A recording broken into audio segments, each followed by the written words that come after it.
Action. Hi, boys and girls. This is Miss Cynthia, Boys and Girls Clubs of Southeast Louisiana Slidell Unit, and I have with me today Mr. Glenn Pinchon. Mr. Pinchon is the Consul at Large for the City of Slidell.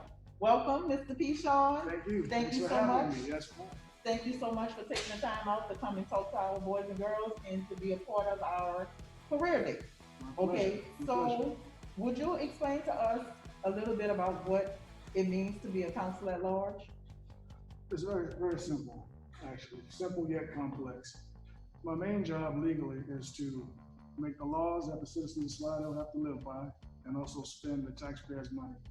But in order to do that, I need to be in tune and in touch with the people of Slidell.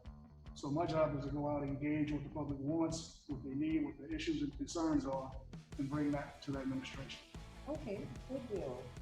So, why did you choose a career in politics? I would like to say that it chose me. It chose you. It chose me. Good because answer. yes, ma'am, because I was out volunteering. I was a mentor for many years. I was doing things in the community. And the current councilman in District A, he noticed that in me and he said, we make a good council. Okay. I said, well, why is that? He said, because you're engaged and you know where the need is. Mhm. And on the council, you have access to resources. So if you know where the need is, you can marry the need with the resources. So you'd be a great council person. Wonderful. That goes with the saying, your gift will make room for you, right? Yes, ma'am. Okay, so Mr. Pichon, when you were in school, what was your favorite subject? I was somewhat of a nerd. I enjoyed science and math. I never was good in English, things like that, but things that I had to actually sit down and solve a problem. Problem solving was my strong point. I did learn to love English in college. I mean, I went on to write a couple of books, so I did find my love for English later in life. But initially, when I was in elementary school, junior high school, I love math and science. Okay, good deal, good deal. So what would you say, would you say there was one particular thing in school that helped you, that you found helpful once you became a councilman? I would say I can give that credit to my teachers because my teachers always gave me great advice outside of the classroom setting. Mm-hmm. I engaged my teachers and they saw that interest in me, so they fed that home in me to learn more. Okay. And so I would say that the advice they gave me outside of the classroom, was essential in doing my job now because it helped me understand who I was, what my strengths and weaknesses were, Mm-hmm. and what I could bring to the table. Okay, good deal, good deal. So when exactly did you start working as a part of the city council? Well, I got elected in 2014. I served as the District A City Councilman for 4 years, and I went on to run at large. I've been serving at large seat for 2 years, but prior to that, I was on the Planning and Zoning Board for 6 years, so I have a total of 12 years of public service for the city of Slidell. Wonderful, wonderful. What was the most unexpected part of your career? The campaign process. The campaign process is very stressful. It demands a lot of you, a lot of your time, from your family. It was different than what I'm used to. I thought I would be able to just go run and walk right in. It's not like that at all because one of the hardest things I learned, the public has a different perception of how you perceive yourself. Mm-hmm. So you have to go out and convince people that you are the man for the job. So despite what you think you have to convince people that you're able to serve them and represent them well on the council. Okay, good deal, good deal. So let me ask you, what has been the best part of your career? The best part of my council, I'd say, is meeting people. I love meeting people. I enjoy hearing what people's concerns and issues are. I love resolving their issues and concerns. But we have some great people in Slidell. I mean, I've met World War II veterans right here in my own backyard.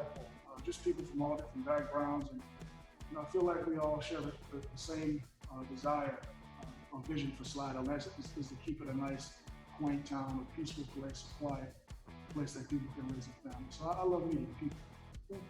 And let me say, boys and girls, that Mr. Pichon is a longtime friend of Slidell Boys and Girls Club. He has helped us out with many of our programs that we've done. He helps to keep our grass beautiful, which is something, sometimes people get positions in office and they feel like that job is beneath them. But he'll pick up paper, he'll make sure that our lawn is straight. And not just for us, but for the neighborhood, for the community. he definitely cares about his community. Mr. Pichon, I have another question. Yes, ma'am. So you've seen our boys and girls come and go and different activities that we've done here. If one of our kids was to come up and ask you, Mr. Pichon, I want to be a councilman when I grow up, what would your advice be to them? My advice would be simply to stay engaged, stay involved, get involved, know yourself, know who you are, know what skills you have, and know what you can bring to the table as a council person or as a person. Because as a councilman, you're going to be engaged with a lot of people, so you have to be a very good people person. So I would say get your people skills up, your communication skills up, and just know who you are, know what strengths you have, and know what you can bring to the table. Good deal, good deal. And I always say to the kids here that your attitude goes a long Oh, good job. your attitude. So can you speak to our kids a little bit about what it means to have a positive attitude and how just having a positive attitude can open doors for you? Right, right. And people will pick that up instantly about you. You know, I've not been judgmental. I've accepted people for who they are, what they bring to the table. It may not always fit with your beliefs or what you're trying to do, but you have to respect people's mind and where they came from. And just have a positive attitude about who you are, know who you are. And I think if you have that confidence, that self-confidence, you know, it'll show in your attitude and you go forward. Okay, good deal, good advice. One last question. When there's a conflict, even in your career, how is it that you, because being a professional person, you can't just pop off. Right. You know, you have to handle even conflict respectfully. So can you give our kids some advice on how to handle conflict in the workplace? In the workplace, isn't it? That can be challenging, but you know, the main thing I would say again is to respect people, respect their opinion, and hope that they will value your opinion too. You're not always going to agree with everybody on everything, but sometimes you can find a common denominator to agree on. You know, you can find something that you agree on and go from there. Because a conversation or an argument doesn't have to go any further than just a simple discussion, conversation. Let me understand who you are and you understand who I am. Let's see where we have some common ground. You're always going to have differences. I'm going to have differences with my mom, my dad, they raised me. But we don't see eye on everything. So that's the main thing, respecting people's opinion. Like I say, knowing who you are, you don't have to be aggressive in getting your opinion across. You can be very polite. You know, this is how I feel about this, and that's the bottom line. Right. You know, I'll listen to your opinion and your views, but ultimately you have your opinions and your views, and you develop those things based on your own experience. Okay, that's great. So I don't know if I said that was the last one, but I do have two more things. I would like one for you to tell us who was the most influential person in your life and why growing up. The most influential, that's hard. I can think of a ton of people who really encouraged me and helped me, but I would say nobody more than my grandmother, because she was the kind of person who allowed me to discover who I was.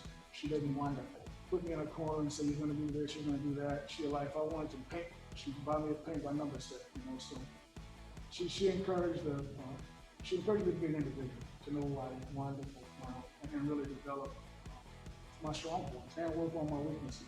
Wonderful. So I would say she was probably the most influential person in my life. And for a wonderful reason. For a wonderful reason. Definitely allowing you to have choices and to find your own passion. Yes, ma'am. So the last thing, the very last thing for real this time that I'm gonna ask, I believe in dropping nuggets.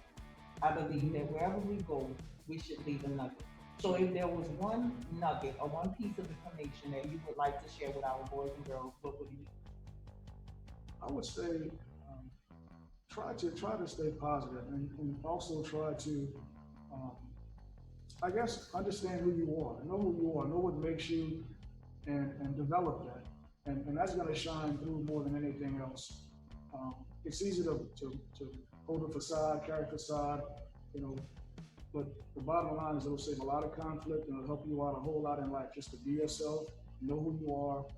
Like I always say, know what you bring to the table. And people are going to respect that and respect that in you. You know, that's that confidence that you have in yourself. So, Mr. Pichon, on behalf of myself and the Boys and Girls Club of Southeast Louisiana, we want to thank you for your time. We want to thank you for taking time to pour in to our young people. And we want to let you know that we here at Slidell appreciate appreciate everything you do for us. Hey, you're welcome. My pleasure. And thank you for everything you do. Yes, sir. Yes, ma'am. You do a lot of it.